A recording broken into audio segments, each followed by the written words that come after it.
How to make custom emojis on Discord mobile. Hello everybody, welcome back to the channel. Today I'll guide you on how you can make custom emojis on Discord mobile. First, what you want to do is open up the Discord app. You'll get an interface like this.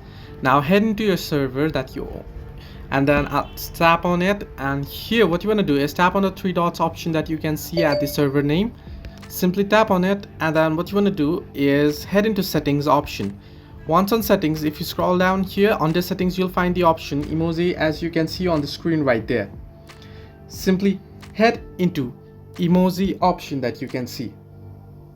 Now here tap on upload emoji option, and here you'll be able to choose an emoji from your gallery. Remember that you won't be able to edit a custom emoji on Discord mobile, but you'll be able to upload it after you have it on your device. Now I just downloaded a custom emoji here. I'll just select it. Now simply tap on tick mark and it will be uploaded. So you can see the emoji has been uploaded.